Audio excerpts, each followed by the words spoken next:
Hello besties, it's that time again. We have a Mercury retrograde.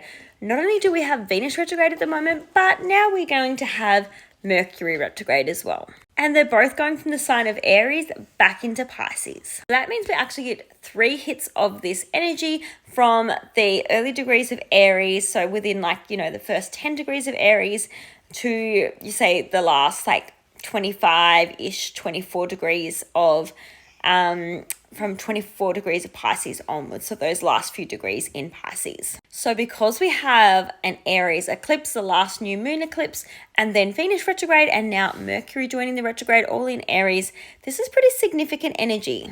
And Mercury retrogrades tend to last about 4 weeks. And this year in 2025, we have them all in Aries. And this year in 2025, we have them all in fire signs. So this is all about our actions and behaviors, our motivations, our drive. But because this one's specifically in Aries, or at least it starts off in Aries, what's going to come up for us is events and situations that we need to reflect on, revisit, and revise in regards to that Aries house in our natal chart. So find out where Aries is in your chart. And remember that Mercury rules over our communication, our thoughts, it rules over social media, transport, so cars, all of those sorts of things. So remember to take your time with your passwords, take your time with commuting and driving to work, any kind of short distance travels that you've got to do. Allow a bit of extra time because there can be car accidents, there can be, plane delays. We could be getting locked out of our email or our computer systems, to make sure all your passwords and that are, written down somewhere easily accessible, because you don't want to get locked out of your computer systems or locked out of your emails at work when you really need to get into those things. But remember, this is Aries energy, so a lot of the things that we're going to be reflecting, revising, and revisiting are going to be around that Aries energy. So think about that Aries energy. It's very brave.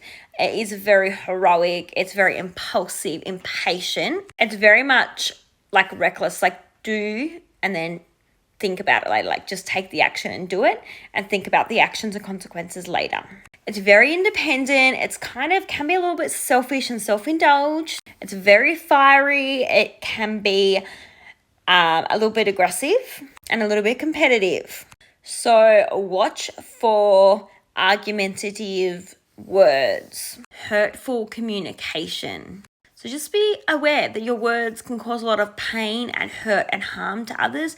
Really reflect on how you want to say things and how you think that that's going to be received by others, because your words are going to be very strong during this retrograde and really hard to take back once you've said things. So really just be cautious with how and what you choose to say. And during this 4-week Mercury retrograde, it's probably not a great idea to confront anybody or have some conflicts and disagreements during this time. If there's any way that those conversations can wait or be done at a later time, I would highly recommend putting them off until a little bit later. Obviously, there's some events and situations that you just can't put off, and I totally understand that. But generally speaking, in retrogrades, you don't want to buy a new car, you don't want to sign contract, you don't want to change anything aesthetically through surgery or through your physical body, anything cosmetically. You don't want to get a haircut. You don't want to do any of those things during a Mercury retrograde, because things can be a bit confusing, be delayed, mistakes can happen. If you purchase something, things can go wrong. Not always. You got to check out your natal chart, but more often than not, when we're talking globally, these things tend to happen. And because we have that Mercury retrograde and the Venus retrograde, it's a double up of this retrograde energy around money, themes, and relationships, and also communication and transport issues. So just be prepared. It's going to be a bit of a shit show. To be honest, it's very aggressive, combative communication and messages. And social media is going to be inundated and flooded with confusing images and information that we're going to have to try and understand during this time. But Mercury retrogrades aren't all bad. It's a great time to finish off projects that you've started in the past, especially around that Aries house of yours.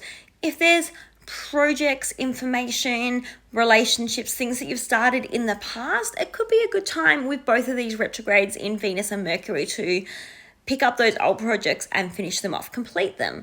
So although it's not a great time to start anything new, it can be an okay time to pick up different projects from the past and finish them off and complete them. So as I said, it's not all bad, but just definitely check your natal chart and what's happening, and definitely consult with an astrologer if you need to, like myself, or just gather that information so that you're guided through this time the best you can be to see what might be a bit of a challenge for you.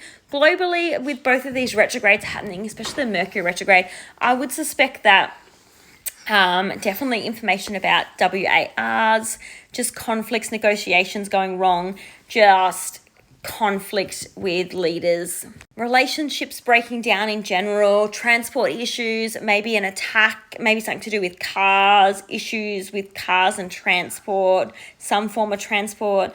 Aries does rule over, weapons and conflict and arguments. So with Mercury here, any kind of transport, whether it's boats, planes, cars, anything like that, we can certainly see attacks, accidental attacks, or just accidents in general, and just events where we need people to be heroic and brave and maybe need like emergency services.